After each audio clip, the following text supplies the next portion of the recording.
وعلیکم السلام ورحمۃ اللہ. میرا نام خیرالدین ہے. باروس آپ کی قوم ہے کیا ہے؟ جی حضور، باروس ہمارا قوم کا ہے. خاندانی نام ہے خاندانی یا نام. قومی نام؟ خاندانی نام. خاندانی نام. اس کا مطلب ہے کچھ یا یوں ہی بس نام ہی ہے؟ نہیں، اصل میں اس کا بھی مطلب ہے. جی ہے. کیا؟ باروس کا اصل مطلب ایک شہر تھا جس کا نام باروس ہے. اچھا. اور وہاں سے ہمارے آبا و اجداد. ہاں تو باروسی ہیں دراصل آپ. جی ہاں، باروسی ہیں. سمجھ گیا. ٹھیک ہے. آپ سے سوال کرنا حضور. جی فرمائیے. پچھلے ماہ تفسیر سے ہمیں یکتچر ہمیں خط لکھا تھا کہ کم از کم احمدی عورتیں پردہ چنی کرنی چاہیے. تو ہمیں معلوم نہیں اس کو کیا کہتے ہیں، ہمیں دیکھا بھی کبھی نہیں.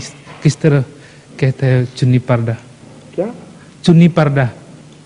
چنی پردہ؟ ہاں، ہمیں تو پتہ نہیں کیا کس. آپ کو تو یہ کہا تھا کہ حضرت مسیح علیہ السلام نے جی جو اسلامی اصول کی فلسفی میں جی کم از کم پردے کی تصویر خود بنائی ہوئی ہے، ڈرا کی ہوئی ہے، وہ دیکھ لیں.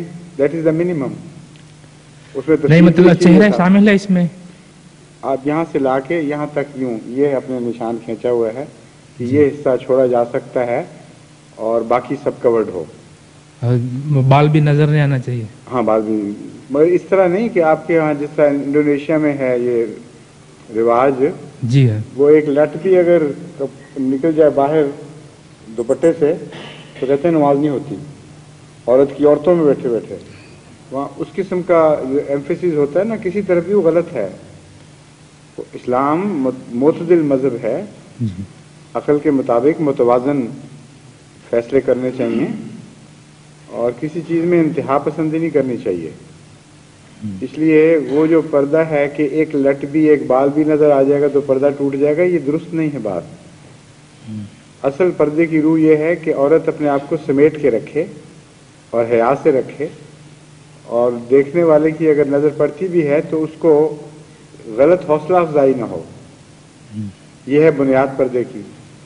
اس روح اس کو مدد کرنے کی خاطر پھر کپڑے اوڑھنا یا یہاں تک چہرے کو لے کے آنا، یہ ساری چیزیں بطور امداد کے ہیں. اگر یہ چیزیں ہیں اور وہ اصل روح موجود ہے تو تھوڑی بہت غلطیوں پہ اس پہ اعتراض جائز نہیں ہے. اور اگر ویسے برقع پہنا ہوا ہے لیکن فیشنی کٹ ہیں، اس کی شکل ایسی ہے کہ بدن نظر آتا ہے بلکہ زیادہ نمایاں طور پر خوبصورت ہو کے دکھائی دیتا ہو اور روح مر جاتی ہو، تو اس برقعے کا بھی دراصل ویسا فائدہ نہیں ہے. اس کو تو آپ یہ کہہ سکتے ہیں کہ خانہ پوری ہو گئی ہے، مگر اس حقیقی پردے کو نظر انداز کر دیا گیا. اس لیے بہت سارے ایسے حصے ہیں جن میں کرنے والے کے تقویٰ کے ساتھ بڑا گہرا تعلق ہے.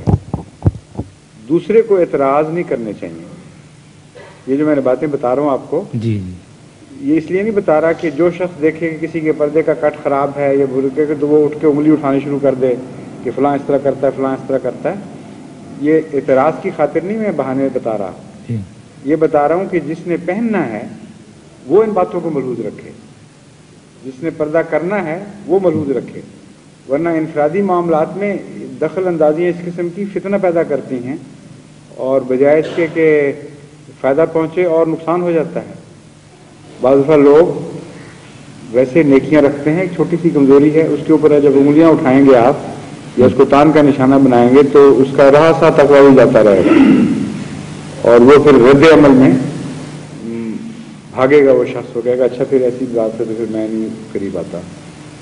تو جماعت میں ایسا ماحول رکھنا چاہیے کہ انفرادی تقویٰ کا معیار بلند ہو لیکن دوسرے خام خواہ اعتراض یا تان بازی سے کام نہ لیں. اور اگر وہ دیکھیں کوئی ایسا نقص تو ان کو چاہیے کہ خاموشی سے ان کو بتائیں جن کا نقص ہے. مثلا میں نے ایک دفعہ خطبے میں یہ مضمون بیان کیا تھا کہ حضرت رسول اکرم صلی اللہ علیہ وسلم نے ایک بہت ہی اچھا آئینہ ہمیں دکھا دیا ہے، اور وہ آئینہ یہ ہے کہ مومن دوسرے مومن کا آئینہ ہوتا ہے. اب آئینہ بعض خصوصیات رکھتا ہے. آپ نے آئینہ دیکھا، آپ چھوڑ کے چلے گئے, جب میں نے دیکھا تو آپ کی تصویر کوئی نظر نہیں آئے گی مجھے اس میں, اس طرح بھول جائے گا جس طرح کوئی واقعہ نہیں ہوا تھا. اور اگر میں اٹھا کے دیکھوں تو آپ کے نقائص نظر آنے شروع ہو جائیں اور خوبیاں نہ نظر آئیں, تو آئینہ کیا ہوا, وہ توڑنے کے لائق چیز ہوئی. تو بعض لوگ یہ حرکتیں کرتے ہیں کہ مومن بھائی کو, اپنے بھائی کو دیکھتے ہیں اور اس کا عکس محفوظ رکھتے ہیں صرف برائیوں میں, اور پھر جب دوسرا ملتا ہے ان سے تو اس کو بتاتے ہیں کہ فلاں جو بھائی ہم نے دیکھا تھا اس میں یہ برائیاں ہیں. تو وہ رسول کریم صلی اللہ علیہ وسلم کی اس نصیحت سے وہ خود عاری ہو جاتے ہیں, اور یہ نقص اس سے بہت بڑا نقص ہے جو پردے میں بے احتیاطی کا نقص ہے یا اس قسم کی باتوں میں. تو جب میں نصیحتیں کرتا ہوں ان امور پہ تو ہرگز یہ مطلب نہیں کہ جماعت کی زبانیں کھلوا رہا ہوں ایک دوسرے بھائی کے خلاف, بلکہ یہ اس لیے بتاتا ہوں کہ جس نے خود اپنے لیے ایک لائحہ عمل تجویز کرنا ہے وہ دیکھے کہ اصل یہ ہے, بہترین یہ ہے, اور جو معیار سے گرا ہوا نظر آتا ہے اس کو آپ خاموش نصیحت کریں.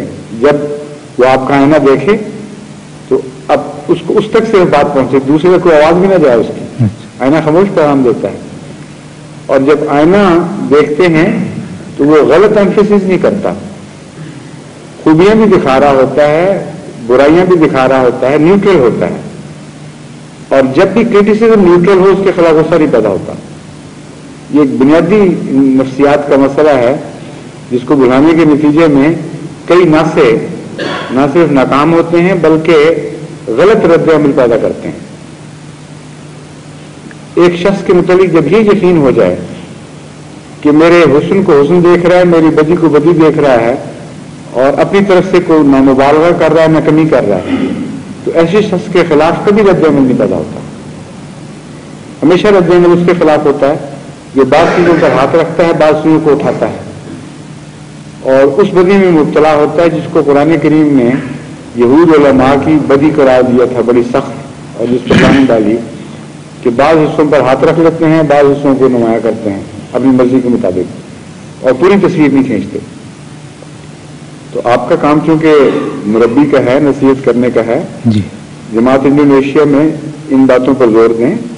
ان سے کہیں پردے پر زور دینا اچھا ہے, نئی باتیں شروع ہوئی ہیں وغیرہ نہیں کھپے, لیکن تان آمیزی پہ زور نہیں دینا. اور کسی میں نقص دیکھیں تو اس کو محبت اور پیار سے خاموشی سے سمجھائیں.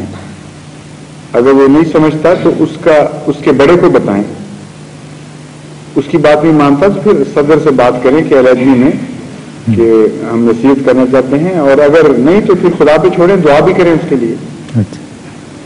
لیکن دعا نہ کرنا, دل میں دکھ محسوس نہ کرنا اور انگلیاں اٹھانا اور تانے دینا, یہ ہرگز مومن کو زیبا نہیں ہے.